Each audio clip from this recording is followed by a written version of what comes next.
Sandali namang nag-time out sa kompetisyon na ilan nating magigiting na atleta. Isang awards night ang ginanap para sa pagkilala sa kanilang mga kontribusyon sa mundo ng palakasan. Ang isa sa mga top awardee, natameme pa ha, umaaksyon si Lynn Olivario. Imbis na mga jersey at uniform, mga Amerikana at dress ang suot ng ilang mga atleta para sa 2015 Spin.ph Sportsman of the Year Award sa Marriott Hotel Manila noong Sabado. Si outgoing Samahang Basketball ng Pilipinas o SBP President Manny V. Pangilinan, hinirang bilang sportsman who make it happen dahil sa kanyang mga kontribusyon sa sports. So I hope this award not only signifies what has been done or achieved so far for Philippine sports, but an encouragement to do better for Philippine sports. Si Gilas Pilipinas coach Tab Baldwin, kinilala bilang sportsman who take the lead. Dahil ito sa pagdala sa national team sa ikalawang sunod na runner-up finish sa FIBA Asia Championship. The credit goes to the team, the accolades go to the team, and in reality, you know, the award, if there's a trophy or whatever, it should be broken up into 12 pieces and distributed amongst the players. Ang Ateneo Lady Eagles spiker na si Eliza Valdez, hinirang bilang game changer dahil sa kanyang mga kontribusyon sa volleyball. Nagpasalamat siya sa kanyang kauna-unahang coach. So to my first ever coach, to my mom, and I, thank you for believing in me.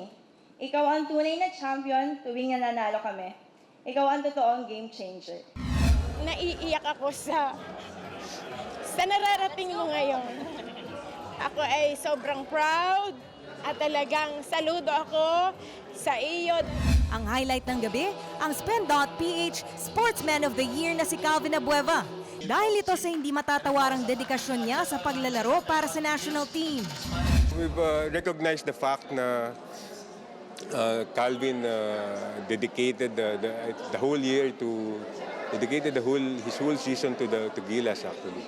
After a couple of days, he went to Abu Dhabi to play in the FIBA 3 and 3 again to represent the country. Kahit anong height mo, lalaban to. Kahit yung kalaban niya ngayon na 6'10", lalaban yan. Kahit nasa China, 7'4", rebound yan.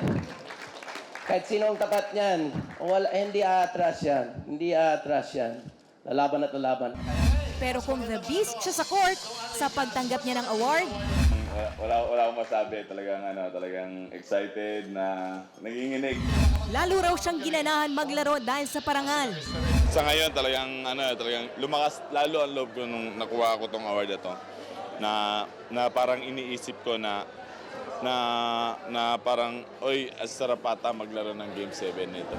Ilan din sa mga kinilala ng Spin.ph sina Kobe Paras, Ernie Gawilan, Letra Knights, UP Fighting Maroons at Donnie Nietes. Umaaksyon, Lynn Olivario, News 5. Be sure to come back. Use 5 everywhere. Copyright 2016.